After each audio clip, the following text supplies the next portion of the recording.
আবার একটি নতুন জায়গার সন্ধান নিয়ে আপনাদের কাছে চলে এসেছি।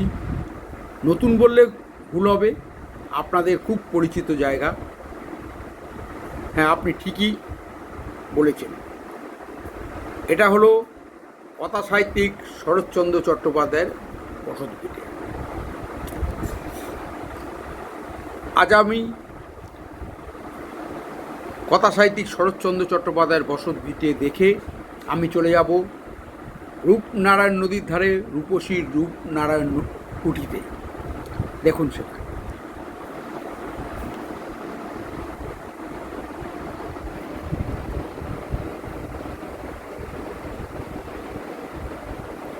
আজ আমি দক্ষিণ কলকাতা থেকে আমি যাব আজকে কোলাঘাট দেউলটি। কলকাতা থেকে কোলাঘাট দেউলটি সর্বমোট দূরত্ব হচ্ছে 70 কিলোমিটার আমার বাড়ি থেকে। চলুন যাই কোলাঘাট। দূরে দেখতে পাচ্ছেন বড় বড় বিল্ডিংগুলো। আমি চলে এসেছি সায়েন্স সিটি কাছে। আপনারা দেখতে পাচ্ছেন আমি সায়েন্স সিটি কাছে পৌঁছে গেছি।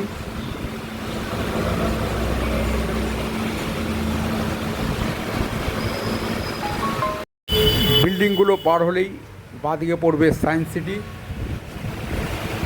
আমি চলে যাব সোজা উল্টোডাঙ্গার পথে। চলুন। নিবেদিতা ব্রিজ, যেটা দক্ষিণেশ্বর ব্রিজ বলে, সেই দক্ষিণেশ্বরের ব্রিজ হয়ে আমি গিয়েছিলাম দেউলটি। আমি আজকে আপনাদের পুরো রাস্তাটাই আমি দেখাবার চেষ্টা করব।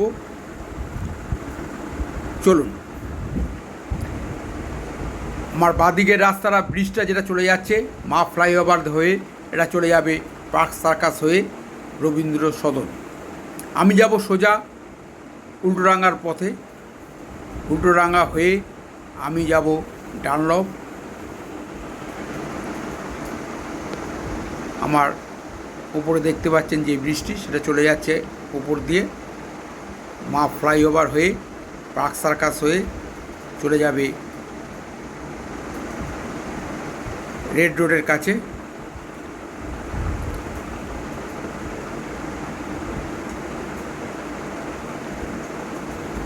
আমার বাঁদিকটা দেখতে পাচ্ছেন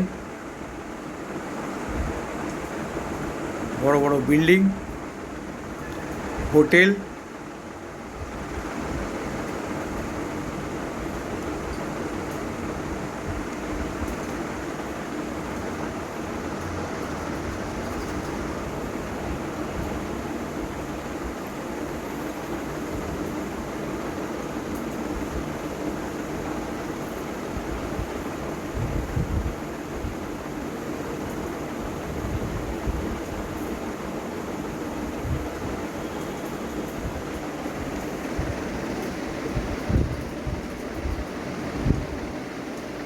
বাইপাস ধাবা পার হয়ে চলেছি উল্টোডাঙ্গার দিকে। সামনেই বাঁদিকে ব্রিজটা চলে যাবে সেক্টর 5, আর আমি চলে যাব ব্রিজের ঠিক ডান দিক দিয়ে উল্টোডাঙ্গার পথে।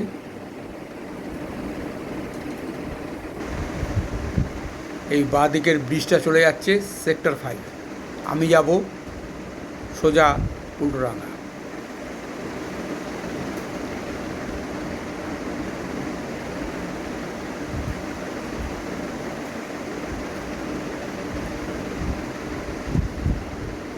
উঠে পড়েছি নিবেদিতা সেতুতে।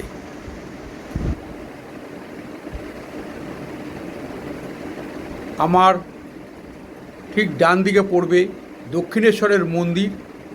আমি আছি নিবেদিতা ব্রিজে।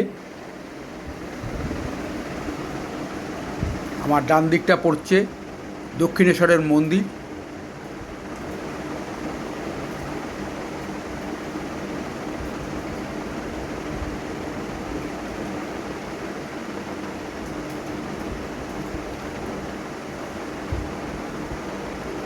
দেখুন ব্রিজটা কি সুন্দর। আজ রবিবার, তাই হয়তো রাস্তাটা খুব ফাঁকা পেয়েছি। আপনারাও নিজেরা ড্রাইভ করে আসতে পারেন, খুব ভালো লাগবে।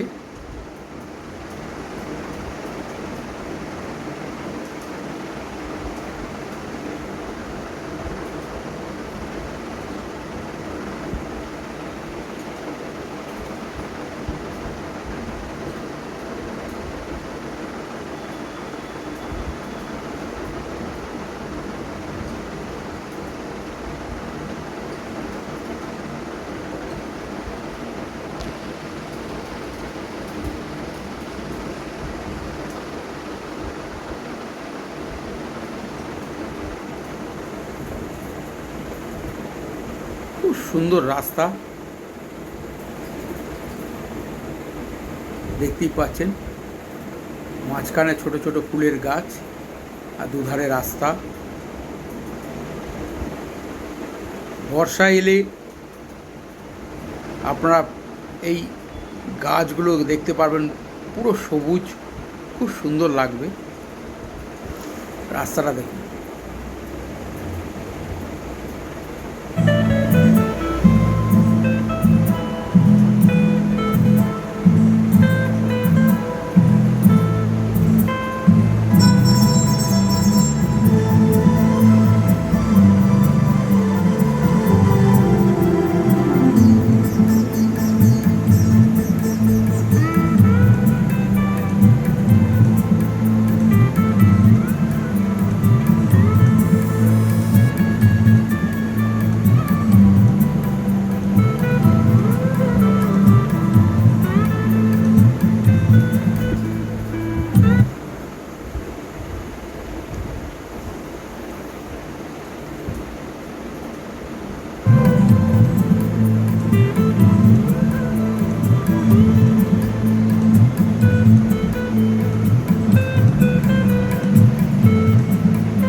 কলকাতা থেকে মাত্র 70 কিলোমিটার দূরত্বে কোলাঘাট। কোলাঘাটের কিছুটা আগের ব্রিজের বাঁদিকে গিয়েই ব্রিজের তল দিয়ে যেতে হবে এই দেউলটি। আমি পৌঁছে গেছি কথা সাহিত্যিক শরৎচন্দ্র চট্টোপাধ্যায়ের মেন গেটের সামনে। আপনারা দেখতে পাচ্ছেন এই গেট আজকে বন্ধ দেখছি।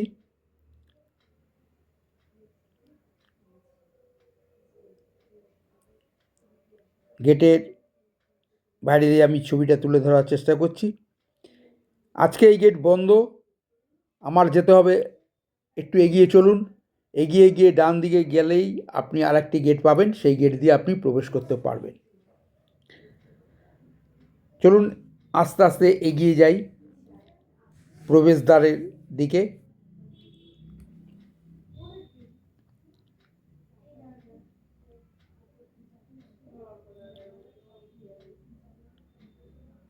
দূরে দেখা যাচ্ছে আমার গাড়িটি আমি পার্ক করে রেখেছি।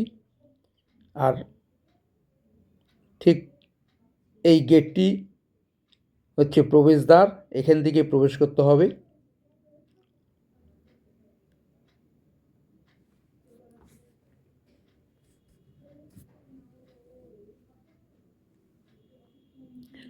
শরৎচন্দ্র চট্টোপাধ্যায় এবং তার স্ত্রী এবং তার ভাই, সামনে যে সমাধিটা দেখতে পাচ্ছেন তার ভাইয়ের সমাধিস্থল। একটু দেখিয়ে দেওয়ার চেষ্টা করছি। পিছনে দুটো সমাধি দেখতে পাচ্ছেন, একটি ডান দিকেটা হচ্ছে শরৎচন্দ্র চট্টোপাধ্যায় এবং দ্বিতীয়টি হচ্ছে তার স্ত্রী। তার পাশেই বড় বাঁশঝাড়, প্রচুর গাছ দিয়ে সাজানো বাড়িটি। দেখতেই পাচ্ছেন প্রচুর ফুলের গাছ। এগিয়ে চলুন ভেতরের দিকে। বাড়িটি সুন্দর করে ঘুরে আপনাদের দেখাবার চেষ্টা করব। সামনেই দেখতেই পাচ্ছেন টালির বাড়িটি, এটাই হচ্ছে কথা সাহিত্যিক শরৎচন্দ্র চট্টোপাধ্যায়ের বসতভিটে। দোতলা বাড়ি, খুব সুন্দর। বাড়ির চারদিকে বারান্দা, এই ঘরের চারদিকে দেখতেই পাচ্ছেন বারান্দা। একতলায়ও এরম বারান্দা এবং দোতলায়ও একইভাবে বারান্দাটা তৈরি করা হয়েছে।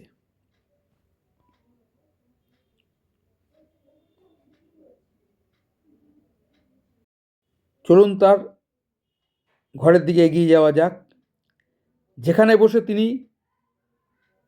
বিখ্যাত সাহিত্য রচনা করেছিলেন। এই ঘরটিতে বসে উনি এই টেবিলে বসে তিনি সাহিত্য রচনা করেছেন। যখন তার ক্লান্তি আসতো তখন ওই আরাম কেদারায় তিনি একটু বিশ্রাম করতেন। দেখতেই পাচ্ছেন তার ছবি লাগানো আছে। এটা তার বেডরুম, পাশের বেডরুম। তার আসবাবপত্র দেখতেই পাচ্ছেন।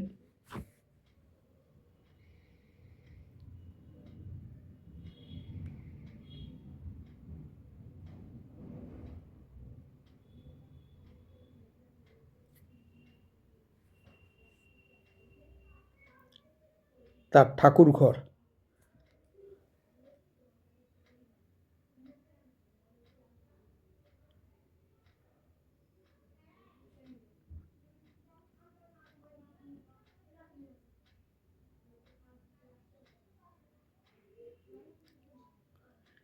এই টিনের চাল ঘরটি হচ্ছে তার ধানের গোলা ছিল।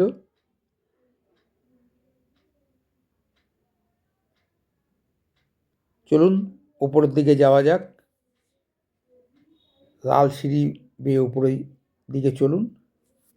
দোতলায় দেখুন কি সুন্দর বারান্দা।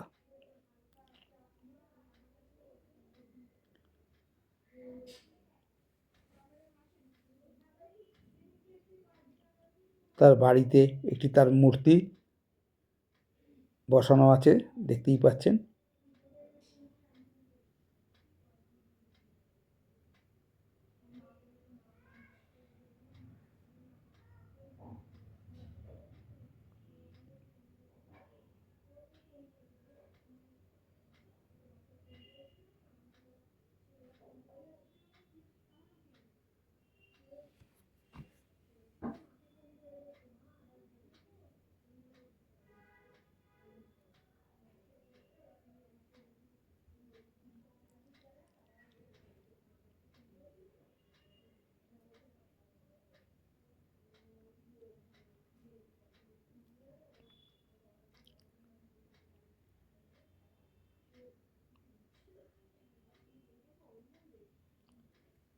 তার বাড়ি দেখে এবার চলুন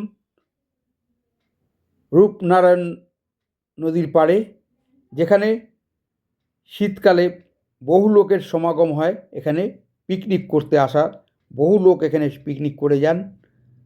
চলুন সেখানে ঘুরিয়ে আনি আপনাদের।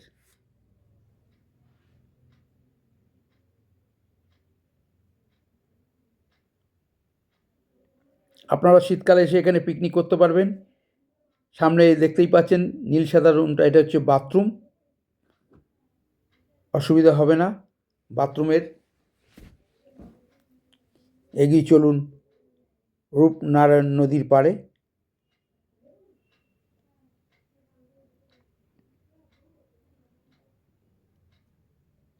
দূরে দেখা যাচ্ছে সেই নদীটি। নদীর দুধারে প্রচুর লোক শীতকালে পিকনিক করতে আসে।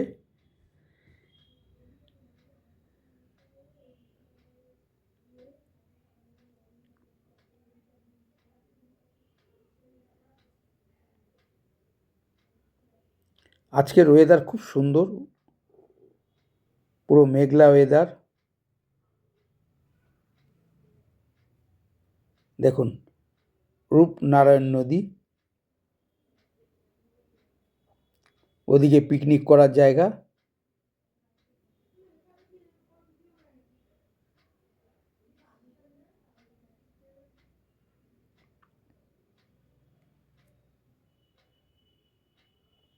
শীতকালে এসে আপনারা পিকনিক করে যেতে পারবেন।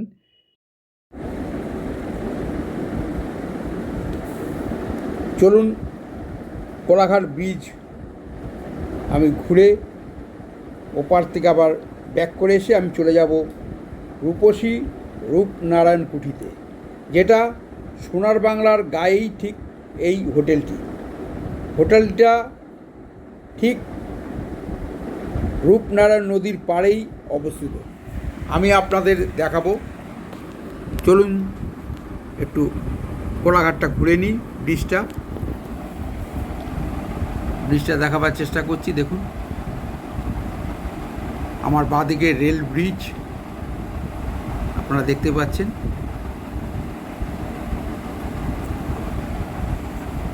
চলে এসেছি ব্রিজের ঠিক বাঁ দিক দিয়ে আমি চলে এসেছি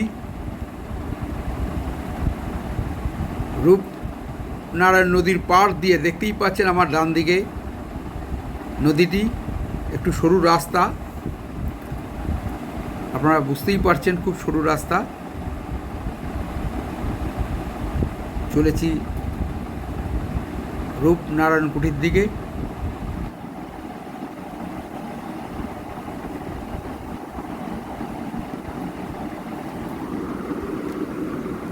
কোলাঘাটের ব্রিজে ওঠার আগেই এই বাঁ দিকটা আপনাদের নিতে হবে। এটা দেখুন সোনার বাংলা হোটেল। এই সোনার বাংলা হোটেলের পরেই রূপনারায়ণ কুঠি। যেটা বলছিলাম, কোলাঘাট ব্রিজে ওঠার ঠিক বাঁ দিকে রাস্তাটা ধরে নেবেন, নিয়েই আবার লেফট টার্ন নেবেন, তাহলেই পেয়ে যাবেন আপনি সোনার বাংলা এবং রূপসী রূপনারায়ণ কুঠি। একটু সরু রাস্তা, দেখতেই পাচ্ছেন, দুটো গাড়ি পাস করা খুব কষ্ট, দাঁড়িয়ে যেতে হচ্ছে।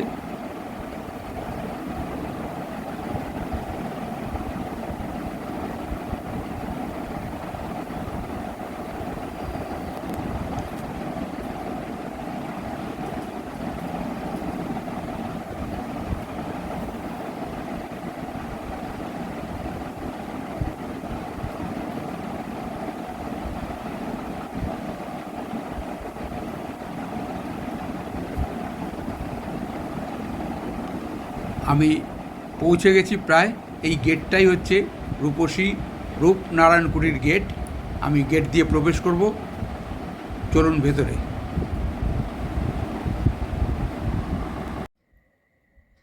আমি হোটেলটি একটু ঘুরিয়ে দেখাবার চেষ্টা করছি। খুব সুন্দর, একদিন ঘুরে যাওয়ার জন্য খুব ভালো একটি জায়গা।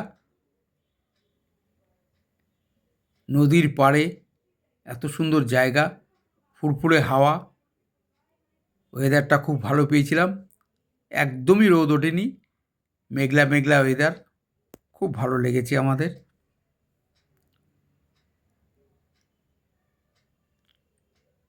নদীর পাড়ে একটি মন্দির করা হয়েছে, খুব সুন্দরভাবে সাজানো গোছানো।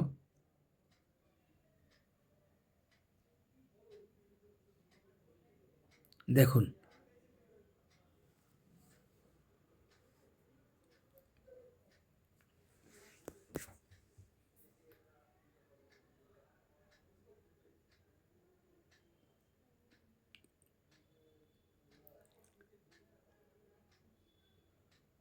হোটেলটা দেখুন।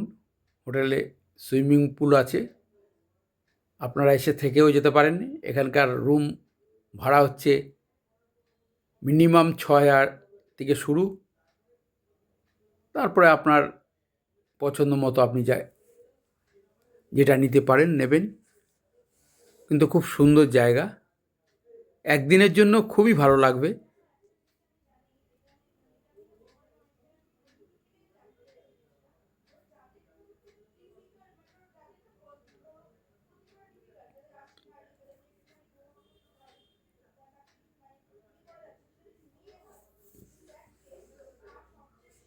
রেস্টুরেন্টে চলে এসেছি, খুব সুন্দর, পরিষ্কার পরিচ্ছন্ন, সাজানো গোছানো রেস্টুরেন্ট।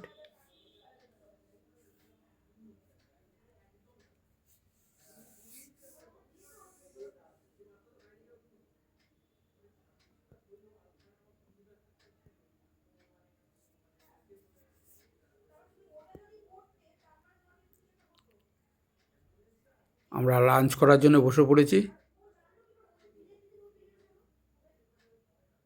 সময় এখন 1:30 বাজে, তাই আমরা লাঞ্চটা করে নেব।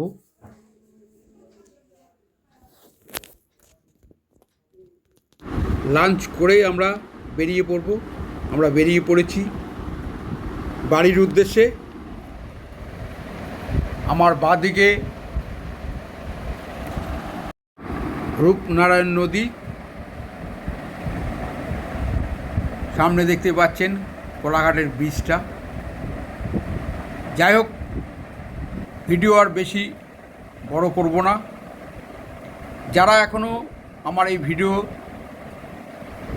সাবস্ক্রাইব করতে পারেননি বা করে উঠতে পারেননি, তাদের কাছে অনুরোধ, তারা একটি সাবস্ক্রাইব এবং লাইক শেয়ার করবেন। ভালো থাকবেন, সুস্থ থাকবেন, এই বলে আমি ভিডিওটাকে শেষ করলাম। নমস্কার।